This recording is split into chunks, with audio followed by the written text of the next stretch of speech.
Hey, welcome back to the garage, everyone. Your home for the most popular, least watched automotive enthusiast channel on YouTube. Today we've got a few minor updates on the old C3 Corvette project and a handy tip when you're trying to service the steering system on these old C3s. So you guys stick around. We'll be back before you know it.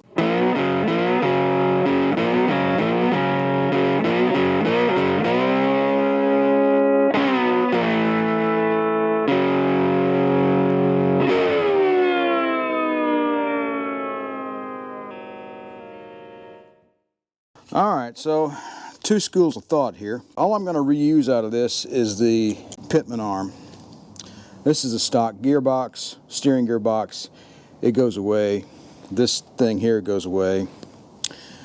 Matter of fact, on these C3 Corvettes, this Pitman arm remover tool just simply will not go on properly unless you grind down the edge of this steering gearbox right here, which I've already done with an angle grinder. It's just a big old mess, just a basket case of a situation. I can get one of these Pitman arms for 40 or 50 bucks. Might even find one on eBay a lot cheaper than that, but brand new on Top Flight Corvette on the internet. These are $47. So really, where's the traffic coming from? You guys just need to go away. So I'm not sure, you know, if I'm going to give this a try, okay? I'm not going to go too far into this. And I'm going to try to heat the Pitman arm up. I was kind of hesitant to do this because I was a little worried about heating this up, getting it off, and then, you know, during the heating process, I was a little concerned about maybe damaging it and making it brittle or something. So, well, anyway, I'm just going to give it a shot and see what happens. If I fail, I'm going to buy another one. I suppose I could put this gearbox on sale on eBay and somebody might like to acquire it, or I could just keep it. And because these car parts from these old vehicles, they just don't grow on trees anymore. And the more time passes, well, the more time that these things won't be available. So, but anyway, let's go ahead and see what we can do on the heat end here. Let's turn on our fuel gas.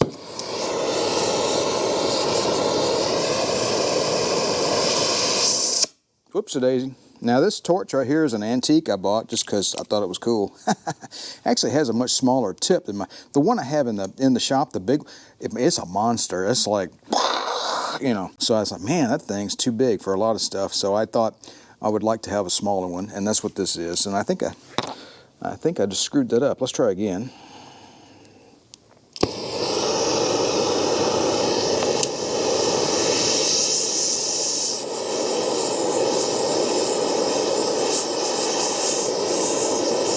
That's good enough.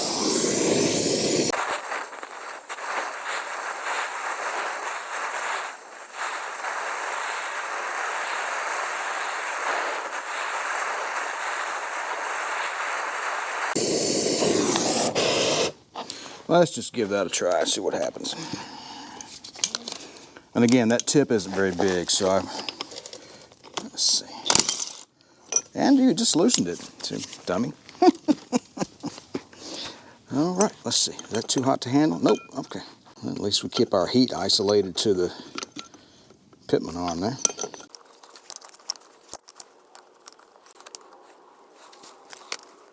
Always use the right tool for the right job. All right, now let's go forwards.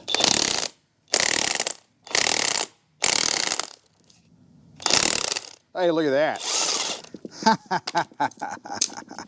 That's awesome. A little heat, folks. That's all it takes. Get yourself a little heat. Man, I'm just so chuffed at that. It just worked. That is so great. That's awesome. Because these things, these Pitman arms, man, I tried this without doing anything, without using any heat, you know. And it just wouldn't budge. And I've seen some guys on the internet, they put it in a press, you know.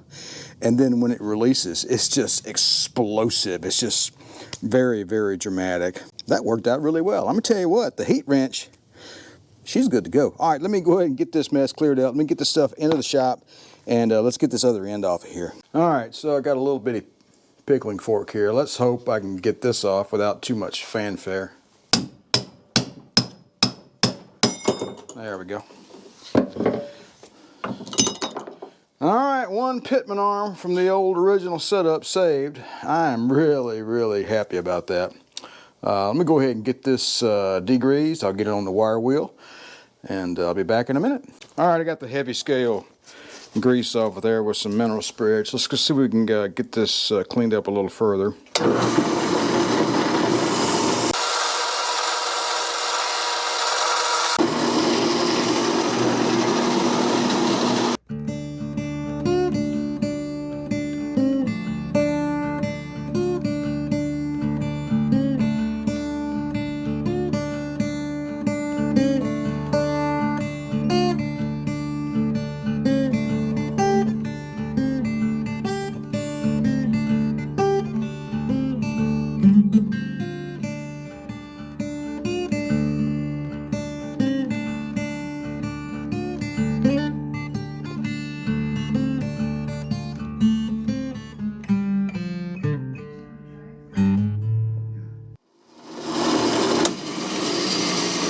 All right, that cleaned up pretty well. Fortunately, Chevys leak a lot, so the rust is not a problem. Part number 3741383 with an A, and then GMT 167. Interesting.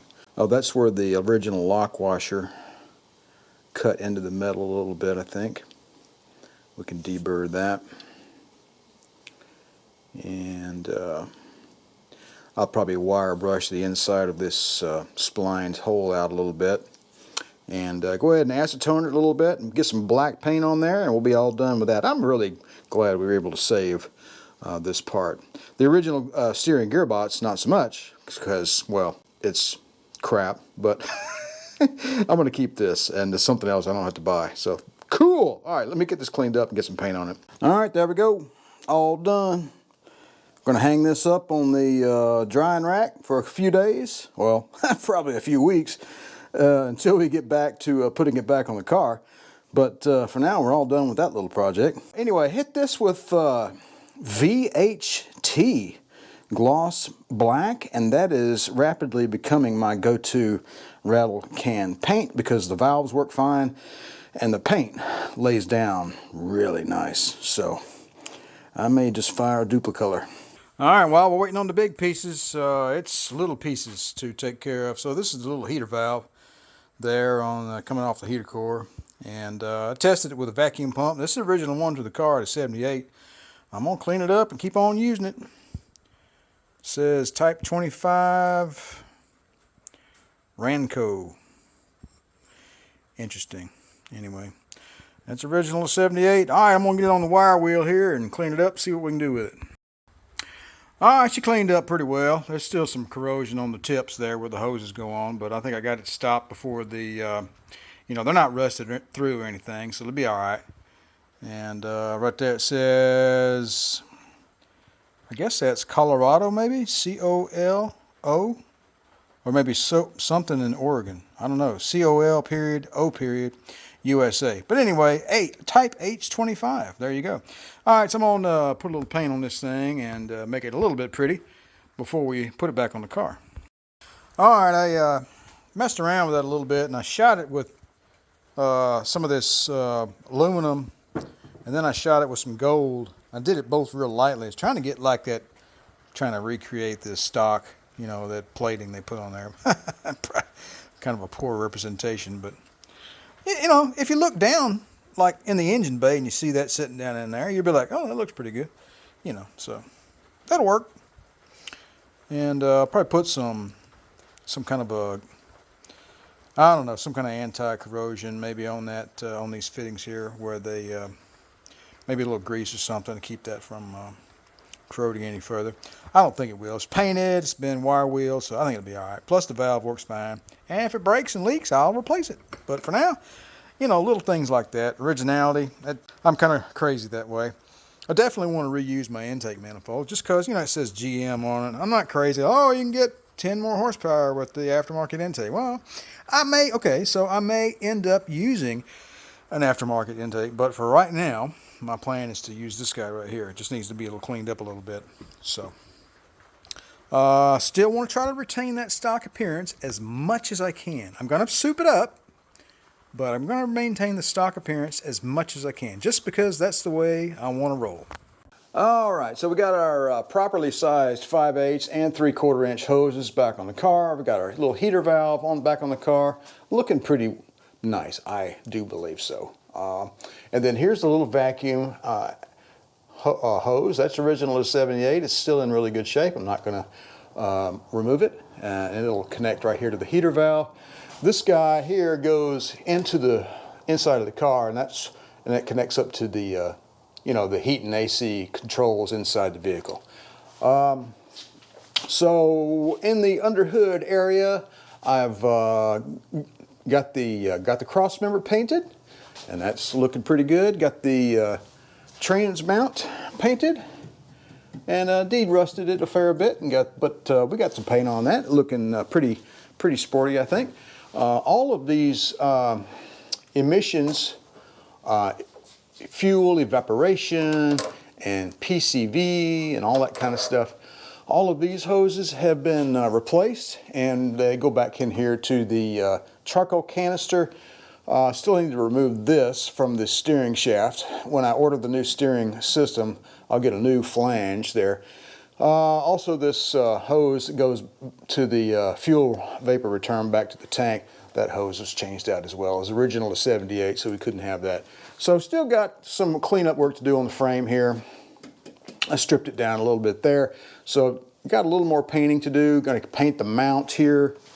Got to clean this up a little bit. Got to paint that mount. Not going to go crazy underneath the hood, but we're going to spruce it up. Got to do a little painting here under the perch for the control arms. But all in all, I think you would agree that it's looking pretty sporty. And over here, the original insulation that they had around the so there's a temperature probe that's attached to this refrigerant line, and it's a and you may or may not be able to see it, but there's the little hard line goes to this box right here. Okay, and that's your cutoff switch for your air conditioning system. So if it sees the wrong temperature there, if it gets too cold, it'll shut off the system. And well, I'm pretty much sure that never was enabled, because this car was never known for being too cold. Anyway, the insulation that was on here was just, oh my gosh, it was ratty. It was like all hard and stuff, and just lacked its pliability, and I just cut it off. And I had some butyl tape left over from some RV projects, and I just wrapped that up there. I may just dab a little paint or something on it to make it a little less ugly, but this is perfectly functional. It's nice and pliable. And if I need to remove it, I can later on. And I think I'm probably going to remove this silver insulation around this box too. I need to do some work on the air conditioning system when we're all done. But this worked fairly well, but I think there's a few things I can do to improve this system. So I'm probably going to remove this, because it looked okay, but it looked at the same time a little silly, so I think I may remove that. Back here in the tunnel area, everything's really cleaned up very, very nicely, and I think I'll put a little paint here, but all in all, I think we're done back there. All right, folks, that's all for this short video this weekend. I just wanted to give you a few updates on what we've got going on with the Corvette. Been doing a lot of cleaning underneath the hood area, vacuum hose replacements, pretty mundane, really. Parts cleaning, things like that. I had been putting off working on that Pitman arm for quite some time, because it just would not come off. And I am just tickled pink that I was able to get that blue wrench out and get that thing off of there so we can put it on the new system whenever that arrives. Also, keep in mind that I've got a new set of side pipe headers and pipes coming in the mail pretty soon, so we're going to unbox those. They're used, so they're going to need some cleanup, but I've got some ideas around that, and I think we can make them look pretty nice. Also, on the way, probably in a couple of weeks, new 5-speed gearbox for the Corvette. So we have got big things planned for this car. It is going to be bad to the bone. All right, well, that's all for now. Appreciate you guys stopping by the channel. Don't forget to like, share, and subscribe. And if you'd like to be notified whenever I release a new video, don't forget to click that little bell. You know the drill. You guys have a good one, and remember to enjoy restoring your classic C3 Corvette.